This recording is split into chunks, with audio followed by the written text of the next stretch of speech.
আসসালামু আলাইকুম। আশা করি সকলে ভালো আছেন। এই যে আমার সাথে দেখতে পাচ্ছেন যে পিঙ্ক কালার যে গেঞ্জি পরে আছে মাসুদ ভাই, উনি দেশে চলে যাবে। তো ওনার জন্য কিছু মার্কেটিং দেশে চলে যাবে, এর জন্য কিছু শপিং করতে যাচ্ছিলাম আমরা। তো আজকে একটা আমরা বেশ ২-৩টা মোবাইল কিনবো, আর হচ্ছে টুকিটাকি আর যে জিনিসপত্রগুলো আছে মালয়েশিয়ান ভাষায় যেটাকে বারাং বলে, সেই বারাং কিনবো আর কি। তো এই উদ্দেশ্যে আমরা বেরিয়েছি। আমরা যাব হচ্ছে এখন প্লাজা লয়েডে। আগে মনে করতাম যে বেলেন মনে হয় রাস্তা উপরে বুঝছেন, রাস্তা রাস্তা উপরে দিয়ে বুঝকেন না, হ্যাঁ বেলেন যাই মনে হয় এরম মোড়ে। আচ্ছা এখন তো বুঝি যে বেলেন কি করে ওড়ে। এবার আবার সময় মুখ এটা বুঝছো হ্যাঁ। আচ্ছা এরকম জোকস শুনতে শুনতে চলে আসি প্লাজা লয়েডে। আপনারা অনেকেই জানেন যে প্লাজা লয়েড হচ্ছে মালয়েশিয়ার মধ্যে মানে মালয়েশিয়ার কুয়ালালামপুরের মধ্যে সবথেকে বড় মোবাইল এবং ইলেকট্রিক শপিং মল, যেখানে ল্যাপটপ মোবাইল সব কিছু পাওয়া যায় সেকেন্ড হ্যান্ড এবং নতুন। তো আমরা আসছি এখানে একটা সেকেন্ড হ্যান্ড মোবাইল আইফোন নেওয়ার জন্য। মাসুদ ভাইয়ের নিবে আর কি। তো এই জন্য আসলাম প্লাজা লয়েডের মধ্যে। তো অনেকগুলো দোকান ঘোরাঘুরি করছি, দেখছি ওরকম দামের সাথে মিলে না, অথবা মোবাইলের কন্ডিশন ওরকম থাকে না। আসছিলাম আমরা টার্গেট নিয়ে যে 12 প্রো কেনার জন্য, 12 প্রো অথবা প্রো ম্যাক্স অথবা 12 প্রো কেনার জন্য, কিন্তু মানে বাজেট অনুযায়ী সেটা অনেক বেশি ছিল। তো পরবর্তীতে আমরা 3-4টা দোকান ঘোরার পরে এই শেষ পর্যন্ত এই দোকান থেকে আমরা মোবাইল দেখতেছিলাম যে এই দোকানে কী মোবাইল পাওয়া যায় ক্যাশ বসে। 12 প্রো দেখছি, 13 প্রো দেখছি, 11 প্রো দেখছি, কোনোটাই মানে দামে মিলাইতে পারতেছিলাম না। অনেক ঘোরাঘুরি করছি, অনেক দোকানগুলোতে গেছি। আর তিনজনই এমন পান্ডাই ছিলাম, মানে হচ্ছে এমন বুঝতে মানুষ ছিলাম যে আইফোন সম্পর্কে আমাদের এরকম কোনো ধারণাই ছিল না। মজার ব্যাপার হচ্ছে এটাই, কারণ আমি স্যামসাং ইউজার, আমি সবসময় স্যামসাং ইউজ করি। আর আইফোন অত একটা ভালো লাগে না আমার কাছে, বুঝিও না তেমন একটা আইফোন, ফাংশনগুলো এত ঝামেলা। তো শেষ পর্যন্ত এই দোকান থেকে আমরা কিনছি মোবাইল। 52% হয়েছে 5 মিনিটে। ঠিক আছে। কত পার্সেন্ট ছিল? 47।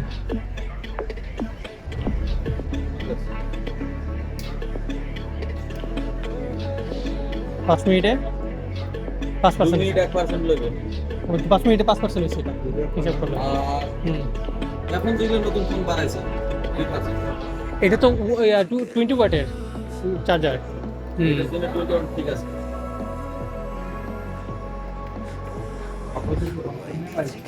কিনে ফেলাইছো অবশেষে আইফোন 11 128GB।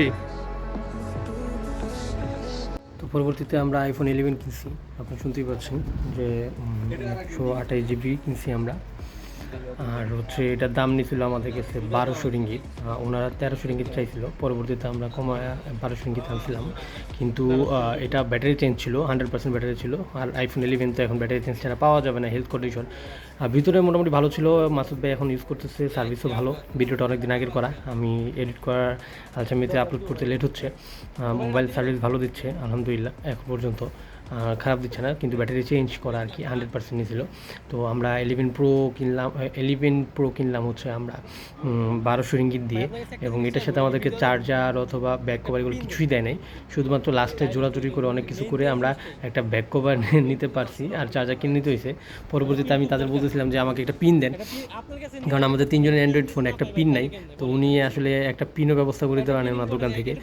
উনি বলতেছে যে ওনার কাছে একটা পিনও নাই। তো আর কি করে, ওনার সাথে একটু তর্ক বিতর্ক করলাম যে আমাদের তিনজনের কাছে একজনের কাছে পিন নাই, আপনি যদি পিন দিতেন ভালো হতো আমাদের জন্য। তো উনি পিন দিতে পারলো না। তো পরবর্তীতে আমরা আরও কিছুক্ষণ ওয়েট করলাম, কারণ ওনাদের কাছে আরও 2টা মোবাইল আমরা কিনছি। তো সেই 2টা মোবাইলে সেটিং করতেছিল এবং আইফোনের একটা আইডি খুলে দিচ্ছিলো মাসুদ ভাইকে, ওই পাশের ওই দোকানটাতে। ওইখানে একটা আইফোন অ্যাকাউন্ট খুলে দিচ্ছিলো, আর হচ্ছে এদিকে আমরা আরও 2-3টা মোবাইল কিনতেছিলাম আর কি। তো এই তো মোবাইল কিনা শেষ হয়ে গেছে, এখন মোবাইল কিনে আমরা চলে যাবো হচ্ছে মানে আদার্স যে শপিংগুলো আছে সেই শপিংগুলো করতে।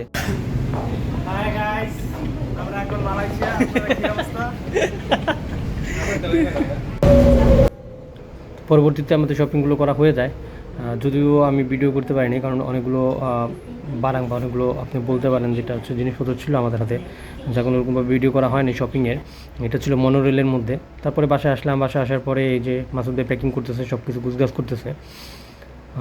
আর মানে এই যে ফিলিংসটা এখানে, মানে এখানে বাসায় যাওয়ার এই যে ফিলিংসটা, যে দেশে চলে যাবে, এটার যে একটা ফিলিংস আছে, সব কিছু প্যাকিং করা গুছানো, এটা একটা আলাদা মজা। হ্যাঁ, এটা একটা আলাদা মজা যে দেশে চলে যাচ্ছে প্রায় 6 বছর পরে মাসুদ ভাই দেশে যাচ্ছে ছুটিতে। তো যে একটা ফিলিংস, যে একটা অপেক্ষা, আগামীকালকে ফ্লাইট, এইসব করে প্যাকিং করা আলাদা একটা মজা। এবং এখানে আমরা অনেক ব্যাপার নিয়ে কথা বলতেছিলাম যে ভাই এত বছর পর যাচ্ছেন, বেশি হবে কি না, কী আসে বিষয়।